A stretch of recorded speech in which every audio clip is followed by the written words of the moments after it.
Bonjour à toutes et à tous, c'est Philippe Guillouard de Trek Eco Survie Aventure. Vous avez sûrement remarqué que depuis le printemps, cette petite fleurette jaune s'est mise à apparaître un petit peu partout, comme spontanément attirée par le soleil. Cette petite fleur, effectivement, se met à croître dans sa partie la plus visible, en tout cas grâce à ces fleurs, à partir de la fin du mois de mars. Et elle dure quelques temps, 2 semaines, parfois un petit peu plus en fonction des endroits où on habite. Cette plante est utilisée par les populations depuis très longtemps de diverses manières. D'abord, on a trouvé que cette plante pouvait se consommer telle que, autrement dit, lorsque vous ramassez les feuilles, vous pouvez les traduire en salade, en crudité, les mélanger avec d'autres crudités pour faire une bonne entrée. Je vous montrerai tout à l'heure d'ailleurs comment on fait. Ces feuilles sont aussi utilisées cuites, en soupe, mélangées ou dans des plats de légumes avec de la viande. Ça fait très longtemps que les êtres humains se nourrissent du prunefert. Cette plante s'utilise autant les fleurs, les feuilles que les racines. Et non seulement la capacité de nourrir les êtres humains, elle a aussi pour vertu celle de soigner diverses maux. Parmi les propriétés qui sont attribuées à cette plante depuis très longtemps, il y a en l'occurrence la plus importante, celle qui est de diminuer les douleurs rhumatismales, mais les douleurs de diverses natures aussi. Pour cela, d'ailleurs, je vous montrerai comment on utilise les fleurs, comme on le fait avec le millepertuis, pour faire une huile qu'on utilisera ensuite en massage. Mais la plante possède encore d'autres propriétés. Elle a la propriété, entre autres, de calmer le système nerveux. Et une propriété qui n'est pas moindre, celle de baisser les difficultés de respiration, celle de pouvoir améliorer les fonctions broncho-pulmonaires. Ce qui est en même temps la conséquence du fait qu'elle soit antispasmodique, c'est-à-dire qu'elle calme le système nerveux. Les fleurs peuvent être utilisées en les faisant sécher. Elles ont un bon goût. Elles ont une odeur agréable qu'elles transmettent facilement à l'eau, qu'elles transmettent facilement à la tisane. Donc si vous les faites sécher, au sec évidemment, à l'abri de l'humidité, vous pouvez les utiliser toute l'année jusqu'à l'année prochaine afin d'en récupérer de nouvelles. Sur le plan énergétique, ce que je ressens auprès de cette plante, c'est une grande capacité à calmer les fonctions broncho-pulmonaires lorsqu'elles sont déréglées et une aptitude à développer l'intellect, mais l'intellect dans un état d'esprit calme. Pas quelque chose qui va chercher partout, quelque chose de, pas de contrôlé, mais quelque chose d'ordonné. Voilà. Quelque chose qui amène au niveau du mental une forme de paix, une forme de classement naturel de ces idées. Bon, c'est une plante que j'aime beaucoup et je vais donc vous montrer comment on peut se servir de celle-ci. Les prunefers sont des plantes très vivaces. On les rencontre surtout dans les prairies, le long des chemins. Elle offre ses jolies fleurs jaunes dès les premiers jours du printemps. Elle exhibe ses petites clochettes jaunes en fuseau tout en haut d'une tige au gré du vent. Ces clochettes qui donnent un bon goût mielé à la tisane. Ses feuilles, légèrement gaufrées, ovales, avec des bords légèrement dentelés, possèdent un léger duvet sur la face supérieure. On les consomme crues, en salade lorsqu'elles sont jaunes. La partie inférieure de la feuille est plus terne. En grandissant, les feuilles se consomment plutôt cuites dans la soupe ou dans des plats mélangés. Son goût est assez fort. Cette plante a été utilisée depuis très longtemps contre les douleurs et contre les formes de bronchite, d'où son nom herbe de la paralysie. Regardez cet heureux mariage entre la prime vert et la pulmonaire. J'ai ramassé quelques feuilles et je vais vous montrer comment on fait pour préparer cette plante de diverses façons. En salade, en soupe, en tisane et en huile. Allez, suivez-moi. Crue, en salade d'abord. Des feuilles de prime vert, à laquelle je vais rajouter quelques feuilles de pissenlit, et une sauce vinaigrette, ail, citron, huile. La seule chose, il faut beaucoup touiller. Hein, parce que comme les feuilles de prime vert sont gaufrées, elles ont du mal à prendre la sauce au début. Voilà.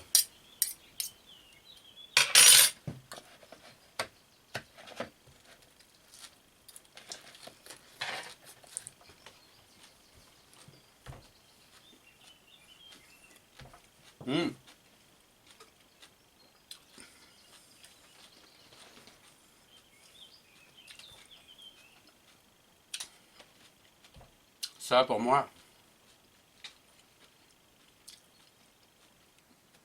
c'est un des plus grands plaisirs de la vie.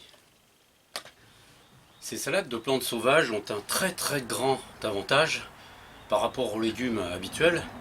C'est que les plantes sont très riches en vitamines.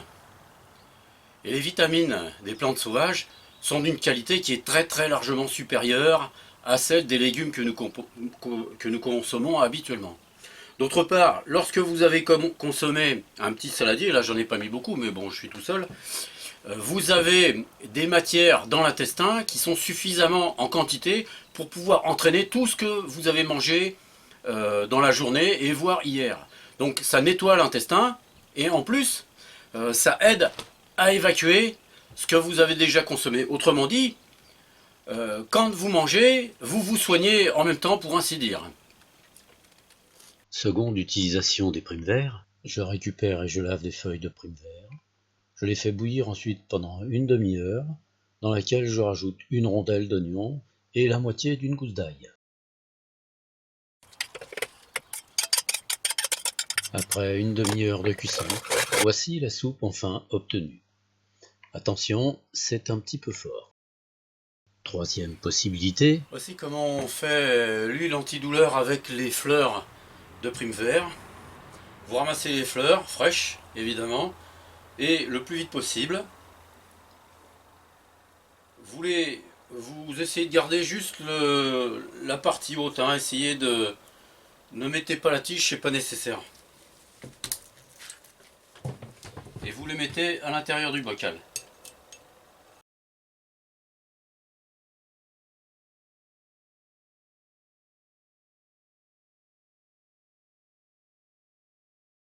Ensuite, vous prenez une très bonne huile d'olive ou alors une huile d'argan. Une huile, si vous voulez vraiment l'utiliser en massage, une huile relativement en fil, l'huile d'argan va très bien. L'huile de sésame, l'huile de noisette, d'amande douce. Mais l'huile d'olive va très bien aussi. Donc là, je prends l'huile d'olive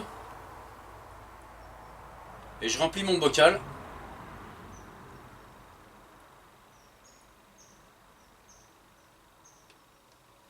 De telle sorte que, une fois que j'ai mis l'huile, il faut que les fleurs soient dans l'huile une fois que vous avez mis l'huile. Donc évidemment vous le remuez, vous allez voir les fleurs vont s'imprégner d'huile et elles vont légèrement descendre. Et vous faites en sorte que l'huile soit au niveau haut des fleurs. Donc là vous ferez comme pour l'huile de millepertuis, vous mettez ce bocal au soleil et tous les jours vous le remuez. Vous le laissez au moins 7 jours au soleil. Hein. C'est pas nécessaire de le laisser très longtemps, c'est les rayons du soleil qui activent la plante. Et ensuite, cette activité se répand dans l'huile. Donc une fois que vous avez attendu une semaine, vous filtrez, vous pressez les plantes, vous récupérez l'huile que vous laissez dans un bocal. Et essayez d'attendre au moins un mois avant de l'utiliser, de telle sorte que l'énergie totale contenue dans la plante soit parfaitement équilibrée dans toute l'huile que vous avez. Voilà, après, vous l'utilisez en massage, comme vous souhaitez. Vous verrez, c'est aussi efficace que l'huile de millepertuis. L'huile de millepertuis, ça s'adresse plus à des gens qui sont presque à la limite de la dépression, c'est-à-dire des gens dont l'esprit est pas incontrôlé, mais presque. Alors que la pâquerette s'adresse à des gens qui sont dans la douleur, mais qui conservent une forme de maîtrise d'eux-mêmes, c'est-à-dire ça les met pas en dépression. Voilà. Dans cette dernière méthode, c'est juste les fleurs qu'on utilise en infusion. On fait bouillir de l'eau, et quand celle-ci est arrivée à ébullition, on jette les fleurs à l'intérieur, qu'on laisse infuser 10 minutes. La tisane est prête. C'est surtout avec les fleurs qu'on fait cette tisane. Il y a déjà assez longtemps qu'elle est utilisée.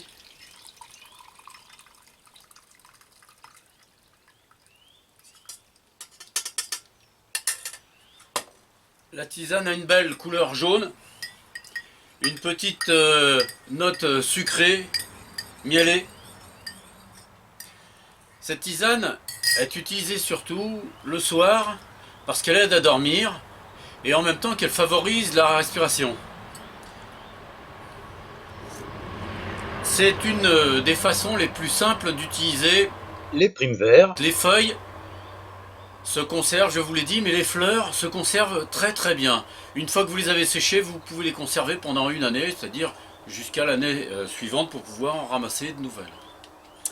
Voilà, j'ai à peu près traité de toutes les manières dont on peut se servir de cette plante. Il y a une méthode dont je ne vous ai pas parlé, qui a été utilisée souvent par le passé, c'est le vin, dans lequel on met 1 à 2 poignées de fleurs de Primevères. et qu'on laisse macérer pendant quelques jours. Ensuite, on l'utilise.